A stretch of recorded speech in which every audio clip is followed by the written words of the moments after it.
Bam! Down goes an endangered animal in Africa. This sounds like it's horrible for conservation efforts, right? This is a common view for many people in America. However, trophy hunting helps in many ways, including conservation for the land that the animals live on, protection and financial aid for the small communities that the people live on around, and helps conserve the species themselves. First, we'll look at the funds for conservation.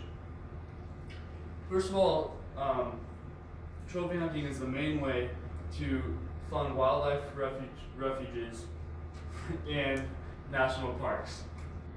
They get the money from tags that are sold to hunt animals in these national parks through the government. And also, this is a really good way to show this is when Botswana banned hunts in 2000. In 2000, Botswana banned all hunting, and they suffered massively financially because of this. They banned all lion hunts, and a lion's natural instinct is to go look for new land. The new land that the lions spread to was the farmland that farmers kept their livestock on. The farmers were legally allowed to shoot the lions for no cost once they ventured onto their land. The only difference between the trophy hunters that came and hunted the lions and the farmers that hunted the lions is that the trophy hunters paid anywhere from $10,000 to $100,000 for a single lion. So all that money went back to the community and to the conservation efforts, mostly conservation. Next, we will look on how they protect and help the local communities financially. First of all, it gives $426 million to the gross domestic product of a bunch of countries in Africa. That's just basically how much money they made. And it also removes dangerous animals from the land around the village. When Dallas Safari Club member Corey Knowlton was allowed to kill a rare black rhino, he was crucified on the internet, and many people called for his head. What they did not know, however, is that he paid $350,000 for a single rhino, and the rhino had attacked 5 people in the village unprovoked and also killed 5 other rhinos in his herd. He was also too old to breed, so he wouldn't have made the population any bigger. In the New York Times article, "In Zimbabwe, We Don't Cry for Lions," by Dr. Goodwill Zoe, who was a man that grew up in Kenya, or in Zambia, in Zimbabwe, I'm sorry, and his uncle was attacked by a lion that terrorized the village, and he himself lost his leg to a snake. Says when he was talking about a lion that terrorized his village for several months. When the lion was finally killed, no one cared whether its murderer was a local person or a white trophy hunter, whether it was poached or killed legally. We danced and sang about the vanquishing of the fearsome beast and our escape from serious harm.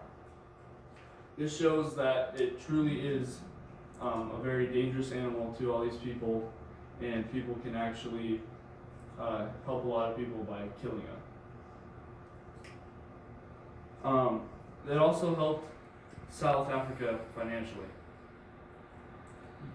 They basically set up a system that was the exact opposite of Botswana. They gave permission to the farmers to hunt out their land to big white trophy hunters. And the trophy hunters would still have to buy tags through the government, but they would also pay the farmers outrageous amounts to go hunt on their land. So essentially what they did is they killed 2 birds with 1 stone. Not only did they have to give money to the government for these tags to help with conservation efforts, they also gave money directly to the farmers that like guided these hunts. And so a lot of people prefer this because they know they are not paying large safari companies that don't really need the money or have canned hunts, which is essentially farm raised animals that go out there and they're just essentially tame animals that they pay to shoot. And so that's the same concept that you are allowed to shoot mountain lions here in the U.S. if they are on your land. Hunting also helps conserve the species in the area. As I said before, the guides select hyper-aggressive and dangerous animals that kill their own kind and are unable to reproduce. When hunting is illegal, the wildlife in the areas takes a massive hit. It's especially evident in Kenya. In 1977, the Kenyan government ruled that there was no hunting allowed. At this time, there was 167,000 elephants living in Kenya. Fast forward 36 years, in 2013, there were 27,000 elephants in Kenya. All of these elephants were living on protected sanctuaries and national parks. The reason because of this is the horrible problem of poaching. In the 2012 study titled "The Significance of African Lions for the Financial Viability of Trophy Hunting and the Maintenance of Wild Land," found eliminating trophy hunting is bad for land conservation because it can reduce tolerance for the species among communities where local people benefit from trophy hunting, and also reduces funds available for anti-poaching. Essentially what this means is a villager may not kill a lion the first time when it sees it on its land because it knows in a week or so they've got this trophy hunter coming down that's going to pay him $50,000 just to kill this lion. And it also obviously means that there will be no tags coming through the government to give money to anti-poaching units. So in conclusion, trophy hunting helps in many ways.